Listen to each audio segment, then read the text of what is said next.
여러분, 오늘 저는 조금 불편하지만 아주 중요한 질문 하나로 시작하겠습니다. 여러분은 인생에서 단 한 번이라도 내가 원하는 것을 얻기 위해서가 아니라 내가 되어서는 안 될 존재가 되지 않기 위해 모든 것을 걸어본 적이 있으신가요? 우리는 보통 더 높은 곳으로 가기 위해 애씁니다. 더 좋은 차, 더 넓은 집, 더 높은 직급, 더 큰 영향력. 세상은 늘 말하죠. 올라가라, 더 가져라, 남보다 앞서라. 그런데 오늘 이야기의 주인공은 그 흐름을 정면으로 거슬렀습니다.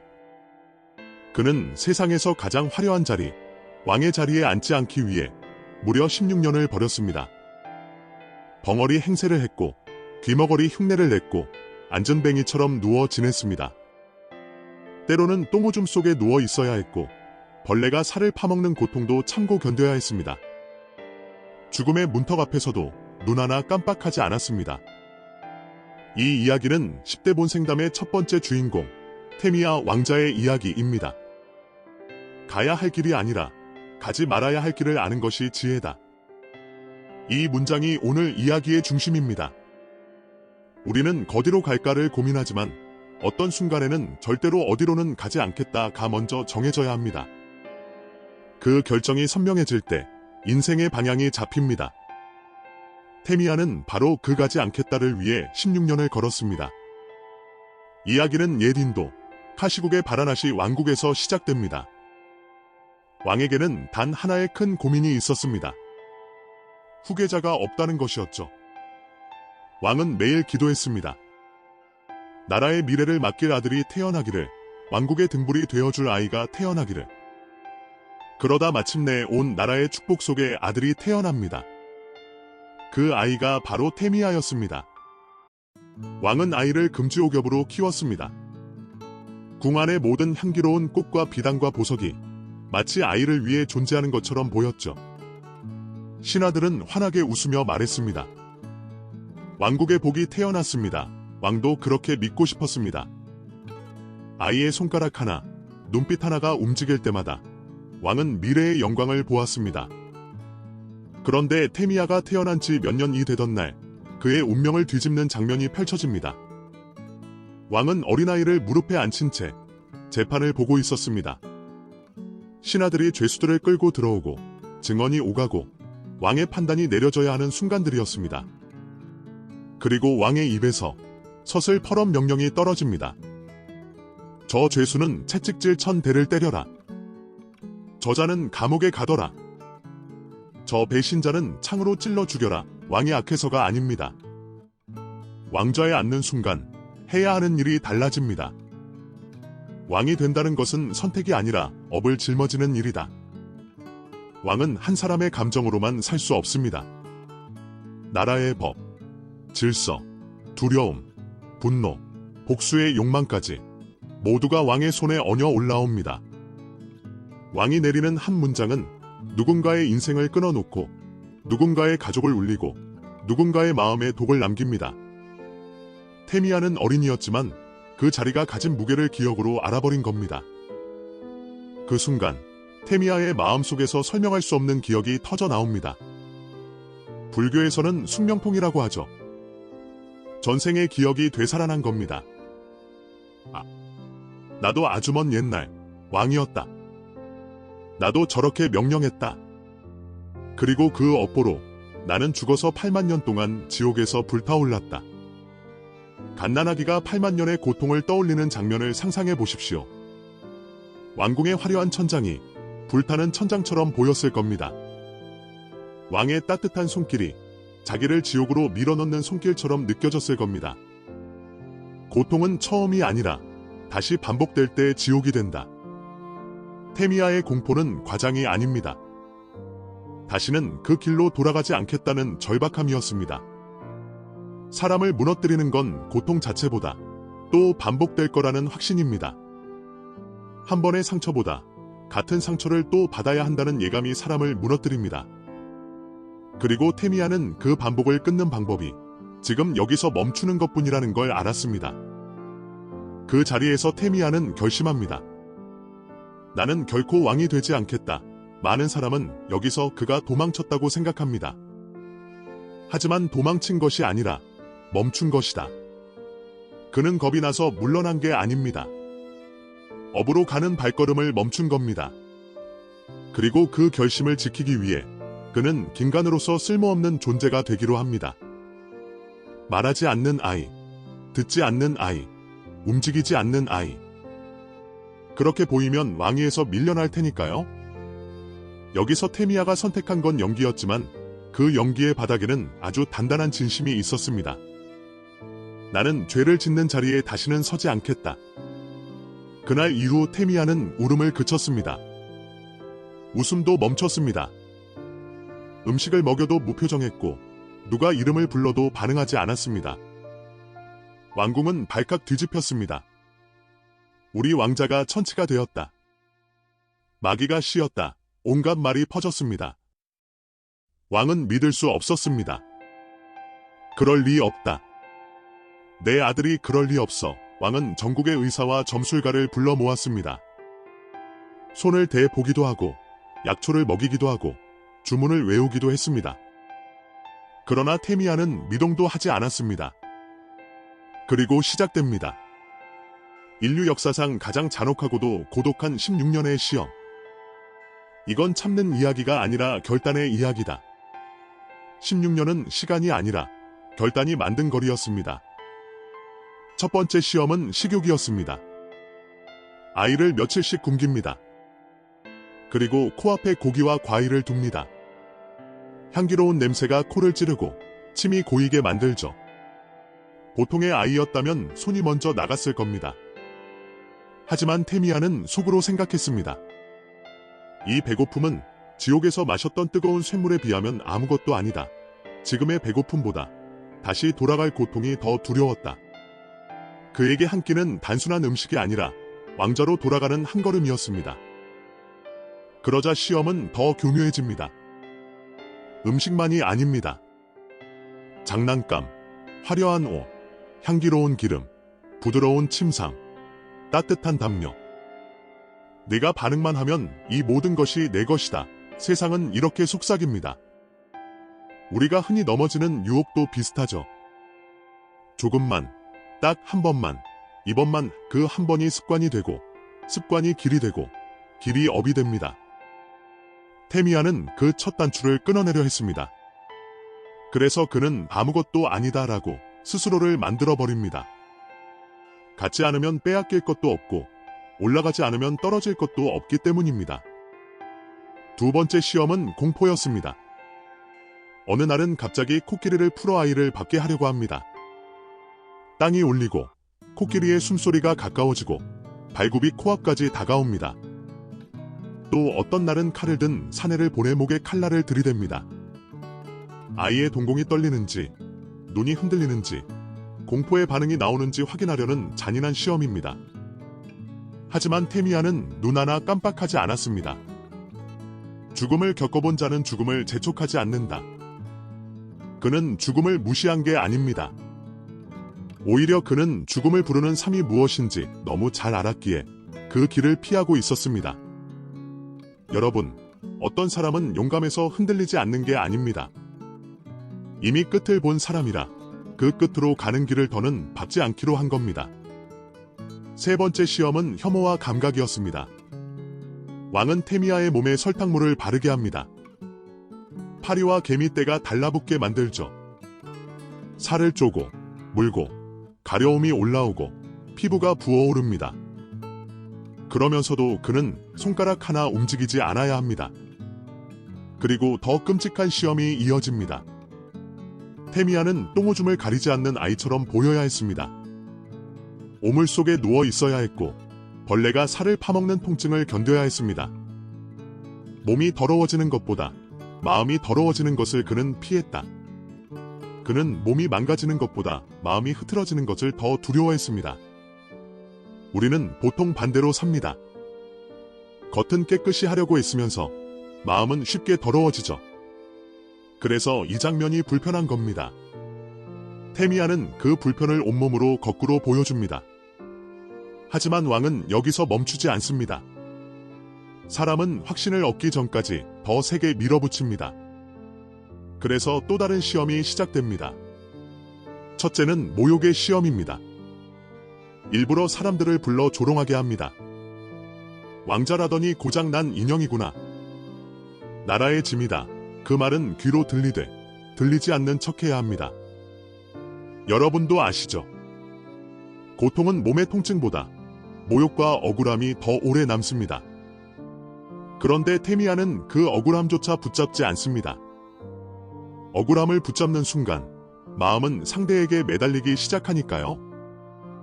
그는 이마저도 놓습니다. 내가 옳다는 마음까지 내려놓는 훈련을 16년 동안 한 겁니다. 둘째는 희망의 시험입니다. 이게 정말 무섭습니다. 누군가 다정하게 다가와 말합니다. 조금만 반응하면 왕이 너를 더 사랑할 거야. 오늘만 움직이면 내일은 편하게 해줄 거야. 사람은 고통으로 무너지기보다 희망 때문에 무너질 때가 많습니다.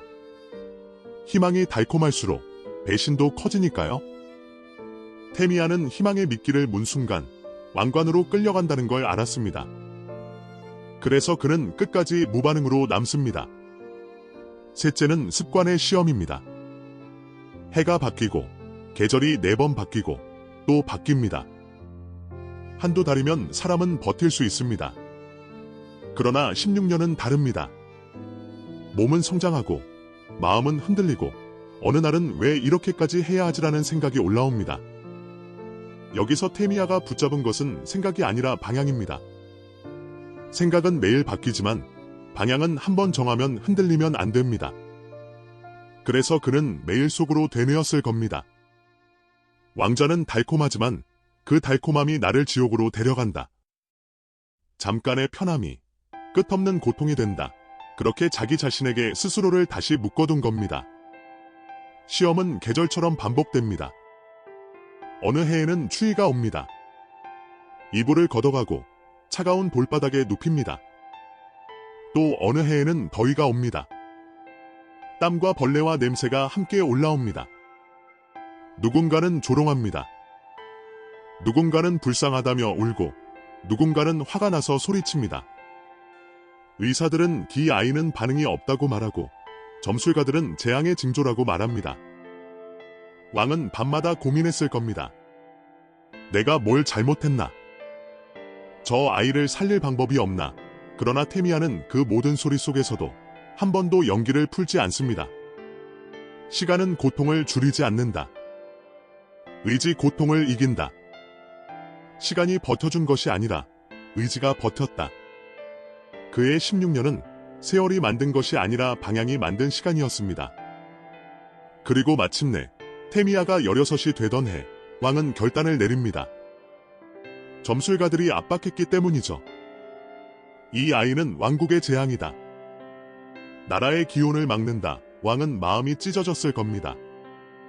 하지만 왕좌에 앉아있는 사람은 때로 사랑보다 체면과 두려움을 먼저 선택하게 됩니다. 그래서 왕은 마부 수난다에게 명령합니다. 아들을 수레에 싣고 숲으로 가라. 그리고 구덩이를 파서 아이를 묻어라. 더 이상 이 치욕을 보고 싶지 않다. 왕비는 통곡하며 수레를 막아섭니다. 그러나 명령은 명령이었습니다. 테미아는 수레에 실려 왕궁을 떠나면서 속으로 환희의 노래를 부릅니다. 드디어 내가 자유를 얻는구나. 자유는 얻는 것이 아니라 놓을 때 온다. 그가 기뻐한 것은 숲이 아니라 왕관을 내려놓는 순간이었습니다. 우리는 자유를 더 가지는 것에서 찾으려 합니다. 그러나 테미아는 자유가 덜어내는 것에서 시작된다는 걸 보여줍니다. 왕관을 내려놓는 순간 비로소 숨을 쉬는 삶이 시작됩니다. 숲에 도착한 마부 순한다는 땅을 파기 시작합니다. 삽질 소리가 들릴 때마다 테미아는 속으로 말합니다. 저 구덩이는 나를 묻을 구덩이가 아니다. 나를 묶어두던 왕관과 욕망을 묻을 구덩이다. 마부가 구덩이를 다 팠을 때 테미아는 조용히 일어섭니다. 16년 동안 쓰지 않던 다리에 힘을 줍니다. 몸이 비틀거릴 법도 한데 놀랍게도 그는 튼튼하게 서 있습니다. 그리고 그의 몸에서는 눈부신 광채가 났습니다. 속이지 않은 삶은 언젠가 반드시 드러난다. 오래 숨겨도 진짜는 결국 드러납니다. 특히 스스로를 속이지 않은 삶은요. 마부는 혼비백산합니다. 당신은 누구십니까? 신입니까? 유령입니까? 테미아는 조용히 말합니다. 나는 이 나라의 왕자, 테미아다. 나는 지옥에 가기 싫어 16년 동안 침묵했다. 이제 나는 이 숲에서 진리를 찾을 것이다. 그러니 나를 묻을 필요가 없다. 그 말 한마디에 16년의 모든 시간이 한꺼번에 터집니다. 마부 순환단은 그 자리에서 무릎을 꿇습니다. 그의 눈빛에서 뿜어져 나오는 평화와 지혜가 마부의 마음을 압도했기 때문입니다. 그 순간 마부도 깨닫습니다. 정말로 강한 사람은 남을 누르는 사람이 아니라 자신을 붙잡지 않는 사람이라는 것을요. 마부는 왕궁으로 달려가 이 사실을 알립니다. 왕자님이 일어났습니다. 왕자님이 말을 합니다. 그분은 미친 게 아니라 성자였습니다. 왕과 왕비, 백성들이 숲으로 몰려옵니다. 왕비는 아들을 껴안고 울부짖습니다. 왕은 떨리는 목소리로 말합니다. 아들아, 미안하다. 내가 너를 몰라봤구나. 이제 다 나았으니 다시 왕궁으로 가자. 내가 왕위를 당장 내게 물려주마. 여기서 테미아는 사람을 탓하지 않습니다. 왕을 악인으로 만들지 않습니다. 대신 자리의 무게를 말합니다. 아버님, 제가 왕궁을 떠난 것은 병이 들어서가 아닙니다. 왕관이라는 족쇄에서 벗어나기 위해서였습니다. 왕이 되면 누군가를 버려야 하고 누군가를 미워해야 하며 끝없이 탐욕의 불길 속에서 살아야 합니다. 저는 8만 년의 지옥을 다시 겪고 싶지 않습니다. 그리고 그 자리에서 테미아는 설법을 시작합니다. 여기서 그가 말하려는 건 통치를 잘하자가 아닙니다. 그만둘 줄 알아야 한다는 겁니다. 평화는 통치로 생기지 않고 그만둘 줄 아는 데서 생긴다. 권력은 사람을 다스리지만 그만두는 선택은 사람을 살린다. 그는 말합니다. 시간은 화살처럼 빠르고 죽음은 예고 없이 찾아옵니다. 우리는 무엇을 위해 서로 싸우고 무엇을 얻으려고 죄를 짓습니까? 그리고 더 깊이 들어갑니다. 사람이 죄를 짓는 이유는 대단해서가 아니라 대개 조급함 때문입니다.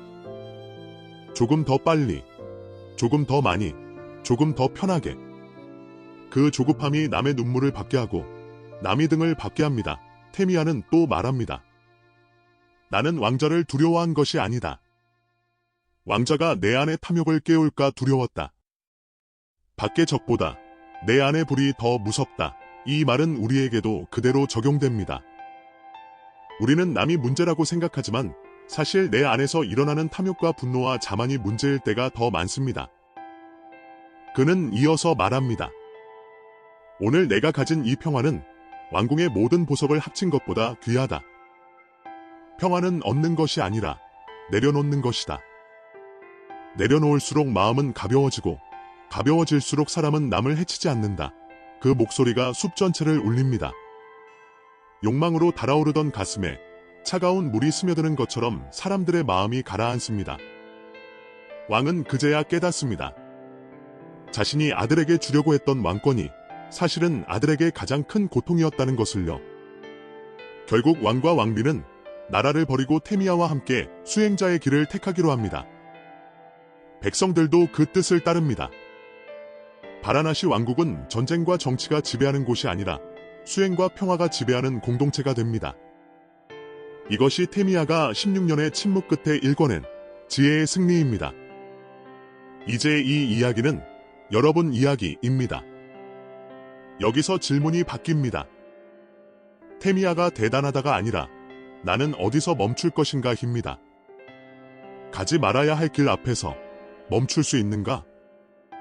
그것이 삶의 분기점이다. 모든 선택이 용기는 아니다. 가지 않는 선택이 더 어려울 때도 있다. 여러분의 인생에도 환관은 옵니다.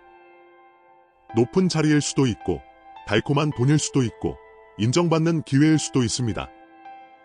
그런데 그 왕관이 내 영혼을 더럽히는 왕관이라면 그 왕관은 축복이 아니라 족쇄입니다. 테미아는 보여줬습니다. 가장 강한 힘은 굴림이 아니라 멈춤이라는 것을.